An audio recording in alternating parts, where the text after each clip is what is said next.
नमस्कार दोस्तों, आप सभी का स्वागत है हमारे YouTube चैनल वॉरियर्स डिफेंस अड्डा 123 बाय विनय शर्मा में।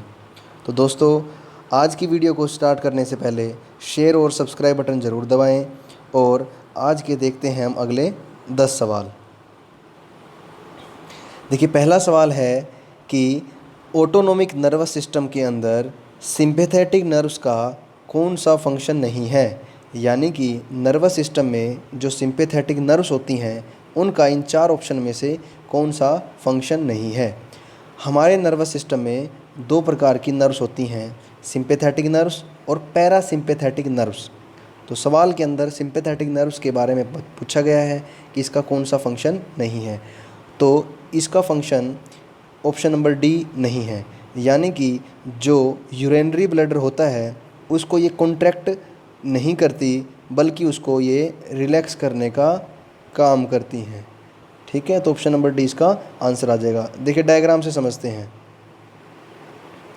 डायग्राम में ये है एक सिंपैथेटिक नर्व्स का फंक्शन का एक डायग्राम। तो इसमें लिख रखा है, देखो, ये इनहिबिट्स ब्लैडर कॉन्ट्रैक्शन, यानी कि ब्लैडर कॉन्ट्रैक्शन को ये रोकती है, तो यानी कि रिलैक्स करती है उसको। तो बाकी फंक्शन ये दे रखे हैं, आप देख सकते हो पॉज करके। हम अगले क्वेश्चन की तरफ चलते हैं। अगला क्वेश्चन है कि इनमें से सेप्रोफाइट्स, यानी कि सेप्रोफाइट्स का करेक्ट डेफिनेशन क्या होगा। तो सेप्रोफाइट्स क्या होते हैं दोस्तों, ये वो हेटेरोट्रोपिक प्लांट होते हैं जो कि डेड ऑर्गेनिक मैटर पर फीड करते हैं, उनके ऊपर खाना बनाते हैं, उनके ऊपर खाना बनाते हैं और उनके ऊपर ही इनका जन्म होता है। तो ऑप्शन नंबर जो सी है, डेड ऑर्गेनिक मैटर वाला, ये इसका आंसर आ जाएगा। तो फिगर से समझते हैं कि सेप्रोफाइट्स होते कौन से हैं। देखिए दोस्तों, आपने देखा होगा फंगाई होती है, मशरूम होती हैं, ये सारे के सारे डेड सेल्स के ऊपर जन्म लेते हैं, तो इनको हम सेप्रोफाइट्स बोलते हैं। तो ये होते हैं सारे के सारे सेप्रोफाइट्स। ठीक है, अगला क्वेश्चन देखते हैं। अगला क्वेश्चन है, बहुत इंपॉर्टेंट क्वेश्चन है। आपने सुना होगा मुलेठी, जो खांसी के लिए, दांतों के लिए बहुत इंपॉर्टेंट होती है। तो मुलेठी इनमें से प्लांट का कौन सा हिस्सा है। मुलेठी प्लांट का कौन सा हिस्सा है। तो दोस्तों, मुलेठी की आपने देखा होगा, जब आप पंसारी की दुकान पर जाते हैं तो वो आपको कुछ जड़ देता है, सूखी हुई जड़, तो यानी कि रूट्स। तो मुलेठी प्लांट का कौन सा हिस्सा है, यानी कि जड़, रूट्स।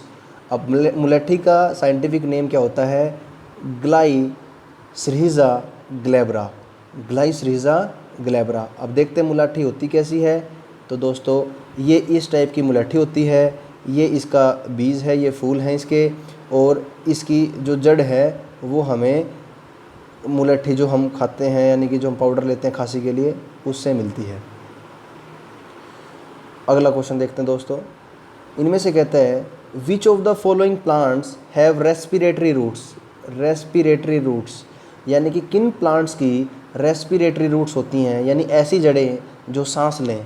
तो दोस्तों, आपने देखा होगा जो मैंग्रोव्स वनस्पति है, मैंग्रोव्स वनस्पति यानी कि ब्रह्मपुत्र और गंगा का जो डेल्टा बनता है सुंदरवन का, वहाँ मैंग्रोव्स वन मिलते हैं, उनमें सुंदरी नाम के पेड़ मिलते हैं और उनके अंदर रेस्पिरेटरी रूट्स होती हैं। तो देखिए फिगर में दोस्तों, जो ये पानी से बाहर, यानी कि पेड़ के पानी से बाहर ये जो जड़ निकली हुई हैं, ये सारी की सारी रेस्पिरेटरी रूट्स होती हैं, यानी कि जो इस पेड़ को बाहर से जो कार्बन डाइऑक्साइड है उसको लेने में हेल्प करती हैं। तो मैंग्रोव वनस्पति के अंदर रेस्पिरेटरी रूट्स होती हैं।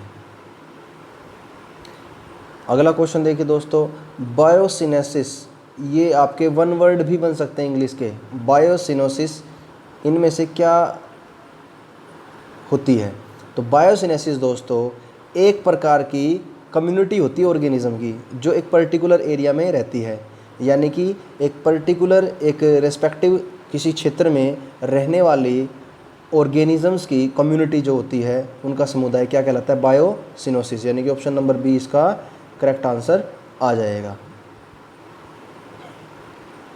अगला क्वेश्चन देखिए, बहुत इंपॉर्टेंट क्वेश्चन है दोस्तों, सारे के सारे लेटेस्ट क्वेश्चन हैं और HSSC, Delhi police, UP SI इनके अंदर पूछे जा सकते हैं, तो थोड़ा ध्यान देने की ज़रूरत है। मैं लगभग क्वेश्चन आपको विद इमेजेस समझाऊंगा ताकि आपको पता तो लगे कि ये चीज़ ये होती है, ताकि आपको ज़्यादा से ज़्यादा समझ में आ जाए। तो क्वेश्चन क्या है, रेफ्लेशिया।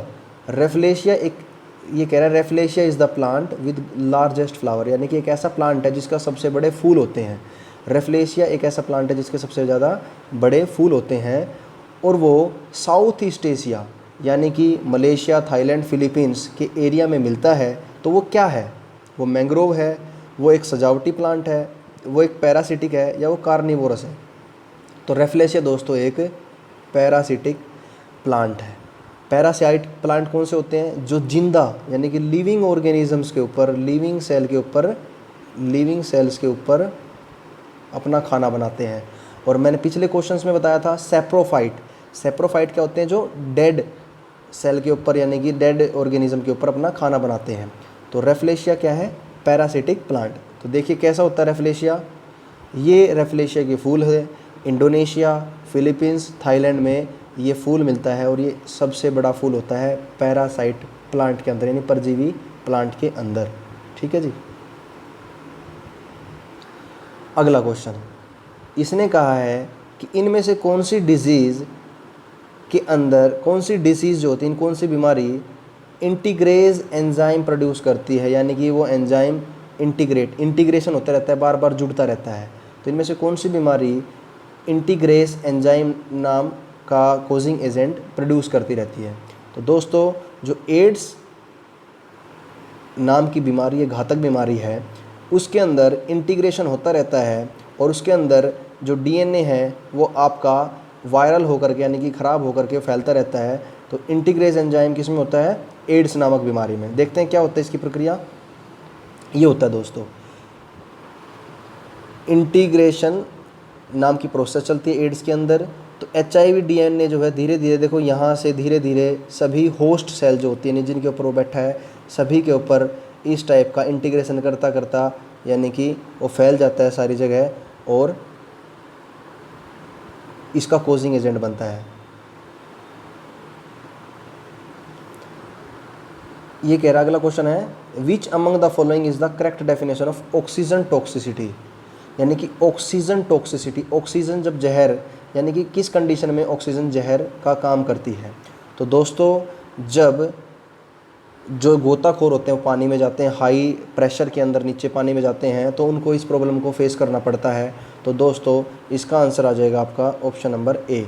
एक ऐसी कंडीशन है जो ऑक्सीजन को ब्रीथ करते हैं हाई प्रेशर पे, यानी हाई प्रेशर पे ऑक्सीजन को ब्रीथ करने के बाद जो हार्मफुल इफ़ेक्ट होते हैं उसी को ही ऑक्सीजन टॉक्सिसिटी बोला जाता है। अगला क्वेश्चन बहुत ही आसान है, इंपॉर्टेंट है और मैं हिंदी इंग्लिश दोनों में समझाने की कोशिश कर रहा हूँ। ठीक है, बायोलॉजी के क्वेश्चन है तो ये दोस्तों इंग्लिश में ही बायोलॉजी जो है हमने पढ़ी है। तो ये कह रहा है premature death of cells and living tissue, इनमें से क्या नाम दिया जाएगा उनको, यानी कि जो सेल्स और लिविंग टिश्यू हैं अगर वो एक पर्टिकुलर समय से पहले ही अगर वो उनकी डेथ हो जाती है तो उनको क्या बोलते हैं। तो दोस्तों इस प्रक्रिया को नेक्रोसिस बोलते हैं। नेक्रोसिस के अंदर क्या होता है, हमारी बॉडी पे जब ये सेल्स मरनी स्टार्ट हो जाती है समय से पहले, तो हमारी बॉडी में घाव बनने स्टार्ट हो जाते हैं। तो फिगर से समझिए नेक्रोसिस क्या होती है। देखिए इस प्रकार से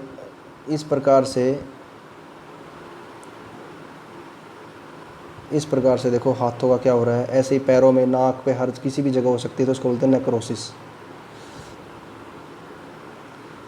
अगला क्वेश्चन है which among the following vitamins is involve in the break down of energy molecules, यानी कि इनमें से कौन सा विटामिन ग्लूकोज या और इस जैसी जो भी ग्लूकोज है, कार्बोहाइड्रेट है, उनको एनर्जी मॉलिक्यूल में तोड़ने का काम करता है।